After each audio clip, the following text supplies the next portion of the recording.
My name is Mahari Baye. I am a physics teacher. I am going to present grade 9 physics, which is about unit 1, vectors. Let us see the introduction part of vectors. In physics, anything that can be measured, either directly or indirectly, is called physical quantity. For example, mass, time, distance, speed are physical quantities. Physical quantities can be categorized into two. These are basic or fundamental physical quantities and derived physical quantities. Basic or fundamental quantities are quantities that can be measured directly by using measuring devices. There are some basic physical quantities. To mention them: mass, length, time, temperature, electric current, amount of substance, and luminous intensity. A physical quantity satisfies symbol, unit, and number. If we say m is equal to 2 kilogram, m is the symbol for mass, 2 represents a number, it tells us how much of the mass is, and kg is its SI unit, kilogram is its SI unit. There are 7 basic physical quantities. These are namely mass, length, time, temperature, electric current, amount of substance, and luminous intensity. The symbols and units are described in the table so that you can have a look at on this. Symbol for mass is m, SI unit kilogram. For length L, SI unit meter. For time T, SI unit second. For temperature, capital letter T, SI unit Kelvin. Electric current I, SI unit ampere. Amount of substance, small letter n, SI unit mole. Luminous intensity I subscript B, and SI unit is candela. Quantities that come from the basic ones, either by multiplying or dividing them, are called basic derived physical quantities. Examples include speed, velocity, area, density, acceleration, work, torque, and momentum. Note that we have only 7 basic physical quantities, but derived physical quantities are unlimited in number.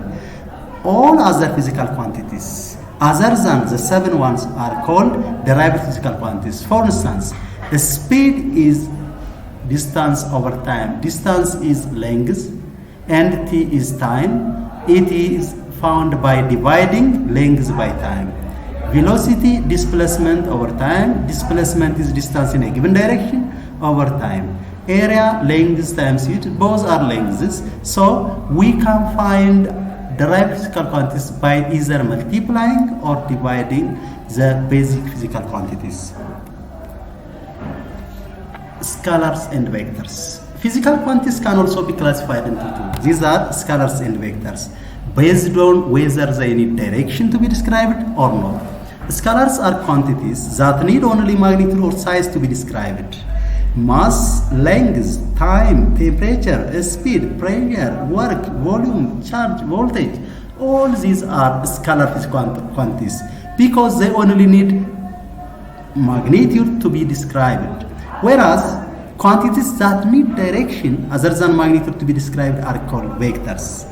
Displacement, velocity, acceleration, force, momentum, torque are vector physical quantities because for these quantities to be described completely or fully, they need direction other than magnitude. Therefore, vector is equal to magnitude plus direction. For instance, velocity is a vector. It is speed plus direction. Speed tells us the magnitude of velocity, and speed in a given direction gives us velocity. Displacement is distance in a given direction. For instance, 20 meter describes distance, but 20 meter do not describes displacement. Distance is thus a scalar and displacement is a vector. 20 meters per second describes speed, whereas 20 meters per second towards the right describes velocity.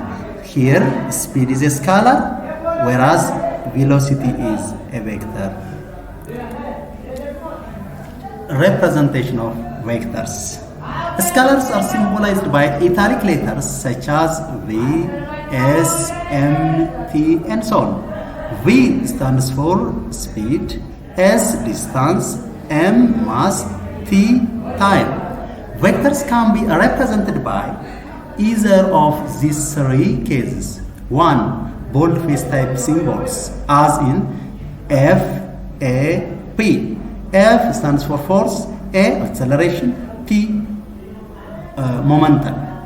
2. By putting an arrow above the symbol, as in F arrow, A arrow, and P arrow. F arrow stands for force, A arrow stands for acceleration, P arrow stands for momentum. The third way of representing vectors is graphical or geometrical representation of vectors. Vector is represented by a directed line segment having magnitude and direction. The length of the arrow indicates the magnitude of the vector, and the way it is pointing, its scale represents its direction. The initial point of the arrow is named as tail, and that of the terminal point head of the vector. Let us see this figure. This is the initial point of the vector, and it is known as tail, and this is the terminal or the final or the end point of the vector, which is head. 5 Newton due east, 4 Newton due south.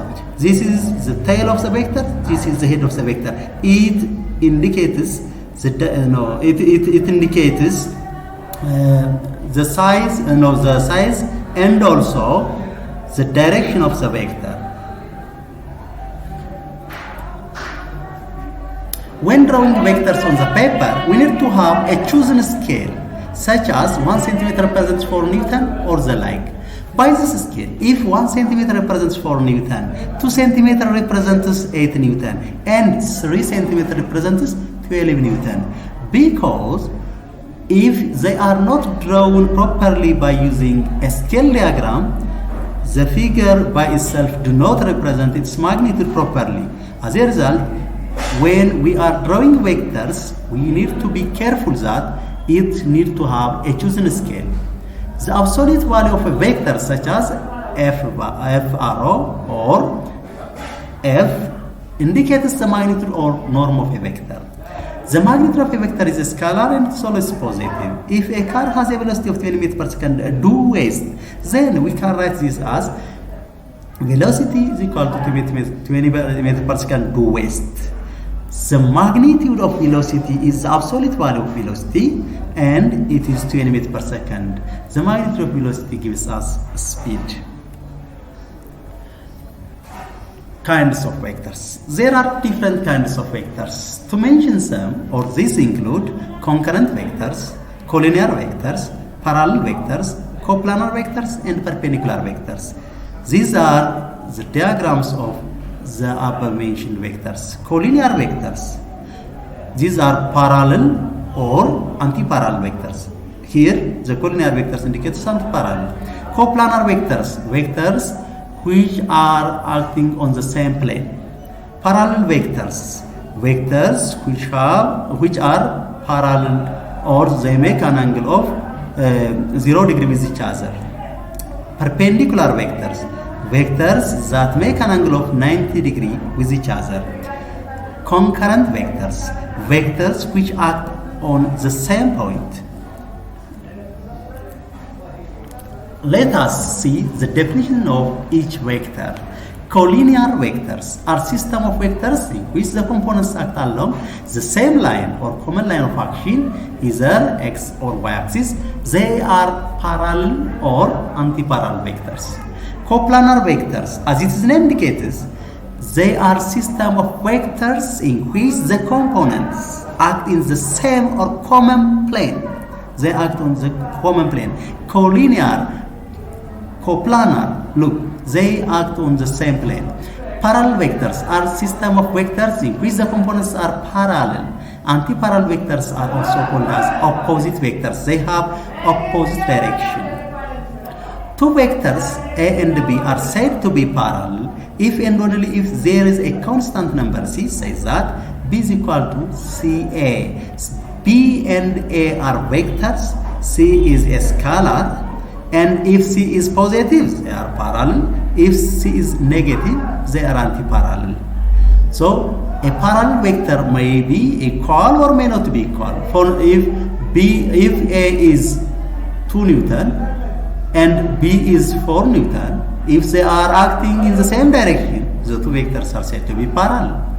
Perpendicular vectors are vectors that make an angle of 90 degrees between them. Concurrent vectors are system of vectors in which the line of action of the components pass through a common single point. Scalars have the following properties. They are represented by numerical values with units. For example, 4 kilogram, 10 second, 30 joule. 4 kilogram represents mass, 10 second represents time, and 30 joule represents work or energy. These are scalars. Addition and subtraction of scalars follows ordinary algebraic methods. It is easy or simple to add or subtract numbers. The same rule is applied here in case of scalars. 30 degrees Celsius minus 12 degrees Celsius is 18 degrees Celsius. 10 kilogram minus 5 kilogram, it is 5 kilogram. 10 second plus 4 second, 14 second, and so on. Product of two scalars is a scalar. Vector addition is a little bit complex compared with scalar addition. The reason is that the direction of vectors must be considered. If we add two forces, 4 Newton and 6 Newton, we may get a resultant force of 3 Newton, 10 Newton, 5 Newton, and so on. Look, we are adding 4 Newton and 6 Newton forces, but we will find a resultant of 3 Newton, a resultant of 10 Newton, and 5 Newton. The how of this question will be answered later. But this indicates why? Because we consider direction of these forces while adding these two vectors. Note that when we add two vectors, the maximum resultant vector is the sum of the two vectors, and the minimum value is the difference of them. When we add two or more vectors together, the overall vector is called resultant. For instance, when we add 4 Newton and 6 Newton forces, the difference of the two, 6 Newton minus 4 Newton, is 2 Newton. So 2 Newton is the minimum result that we obtain by adding them. 6 Newton plus 4 Newton is 10 Newton. It is the maximum result. All other numbers, including 2 and 10 and between them, can be resultant of these two vectors. There are two methods of adding vectors. These are graphical or geometrical and analytical methods. Graphical method of vector addition. This method is straightforward and it only needs accurate scale drawing. Note that we only need accurate scale drawing. It includes the parallelogram, triangular, and polygon method of vector addition. Let us see parallelogram method. For two non-parallel vectors, the parallelogram law gives their resultant very easily. The law states that if two vectors are represented in magnitude and direction by two adjacent sides of a parallelogram drawn at a point, their resultant is represented in magnitude and direction by the diagonal passing through the same point.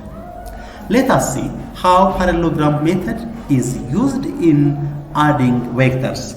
To apply parallelogram law, we need to follow the following steps. 1. Choose the scale. Let 1 centimeter represent 2 Newton in our case. 2. Draw or construct the tail of two vectors, A and B, together as shown. Note that do not forget to connect the tails of the two vectors together. Here, the A and B are non-parallel, neither parallel nor perpendicular. But here A and B are perpendicular vectors. The third step is complete the parallelogram for non-parallel vectors and rectangle for perpendicular vectors as shown. Look, A, B are the vectors. We have drawn a line which is parallel to A and also a line which is equal in magnitude and parallel to B. So here we have a diagonal passing from this point to this point. This is a diagonal. It represents the resultant of the two vectors.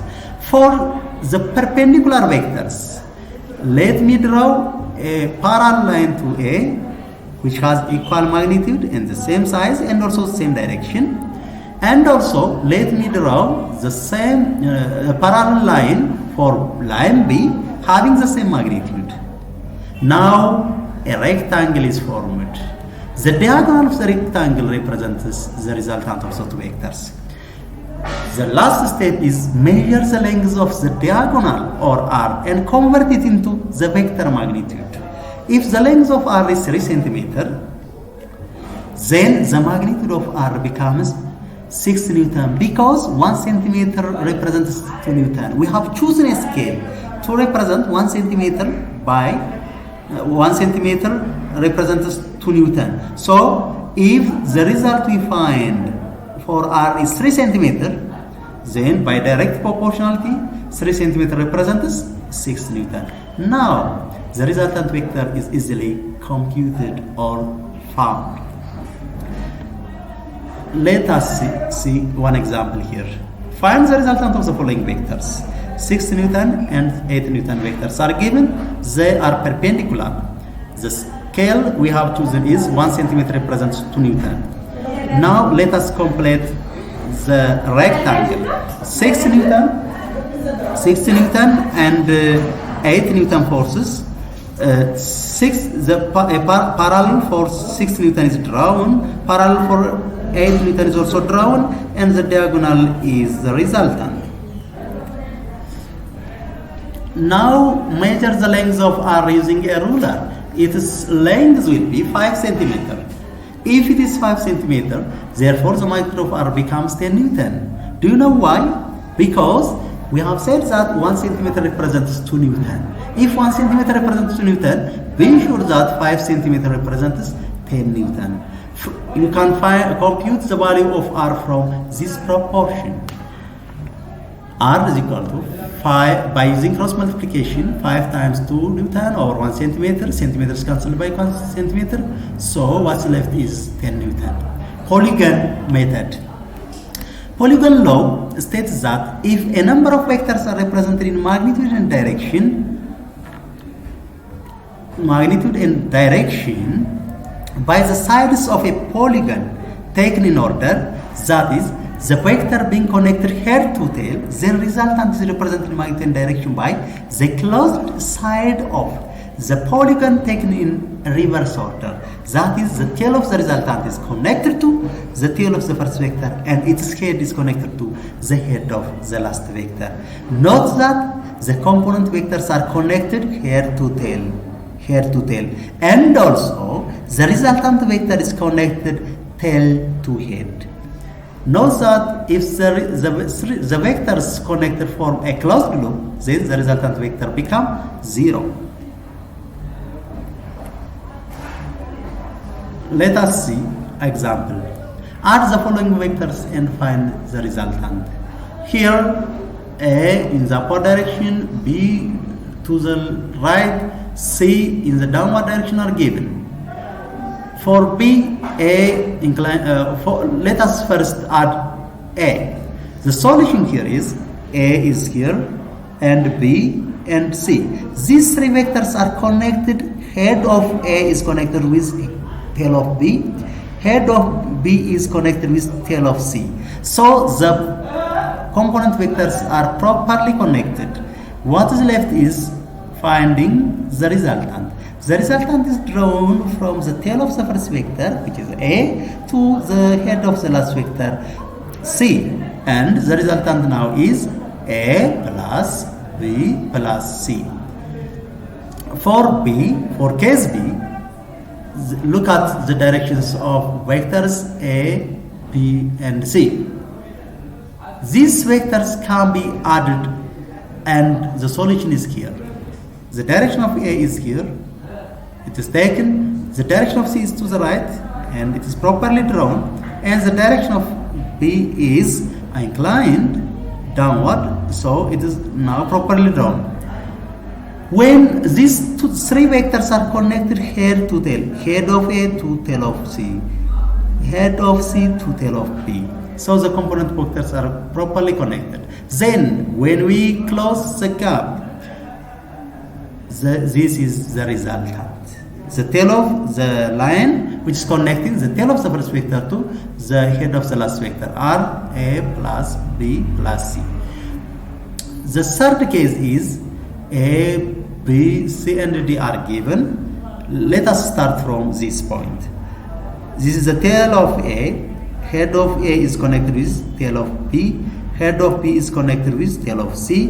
And now head of C is connected with tail of D, and it forms a closed loop. As a result, we have no space to draw the resultant from the tail of first vector to the head of the last vector. There is no gap, hence the resultant is 0 because it is a closed loop. The other method of vector addition is analytical method of vector addition. This method needs mathematical knowledge. The resultant of any two vectors A and B with magnitudes A and B acting at a point at an angle theta connected tail to tail with each other is given by resultant is equal to the norm of resultant is equal to square root of A square plus B square plus 2AB cos theta, where theta is the angle formed between vectors A and B. This is known as cosine law. The maximum resultant of these two vectors when they are in the same direction, that is theta is equal to 0 degree, is given by R is equal to norm of A plus B. Do you know why? A square plus B square plus 2AB cos theta cosine of 0 degree is 1, meaning it becomes A square plus B square plus 2AB. A square plus B square plus 2AB is equal to absolute value of A plus B squared. When it is taken out of square root, it becomes A plus B. The minimum resultant of these two vectors when they are in opposite directions, that is theta 180 degree, is given by R is equal to A absolute value of A minus B. It is the difference of the two. It is the minimum value which is obtained.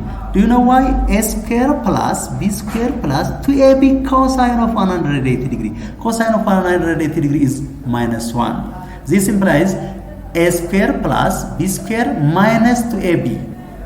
A square plus B square minus 2AB is equal to A minus B squared. So when A minus B squared is taken out of square root, the resultant we find is A minus B. When the two vectors form an angle of 90 degrees with each other, or if they are perpendicular, then the resultant is square root of A square plus B squared. We usually call it as Pythagoras theorem or Pythagoras theorem. A square plus B square plus 2AB cos 90 degree. Cos 90 degree is 0. So this term becomes 0. What's left is R is equal to square root of A square plus B squared. When they are non-perpendicular and non-parallel, that is theta is greater than 90 degree and less than 180 degree, say 180 degrees, then resultant is given by A square plus B square plus 2AB cos 120 degree. It is obtuse angle. Note that cos 180 degree is equal to cosine of 180 degree minus 120 degree, which is negative cosine of 60 degree or negative 1 over 2. Note that the sine, cosine and tangent values are obtained from 0 up to 90 degree. If the angle exceeds 90 degree, we need to use another mechanism to know the cosine or sine of an angle. That is why cosine of 180 degree cannot easily be found from a table. Hence, we need to convert this into 60 degree, and it is calculated as negative 1 over 2. Let us see one example which consists of all the 5 cases.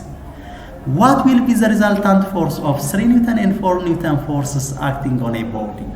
The directions are not specified, but here You are asked to calculate the resultant of the two in the same direction, if they are acting in opposite direction, if they are perpendicular to each other, by making an angle of 60 degrees with each other, by making an angle of 120 degrees with each other.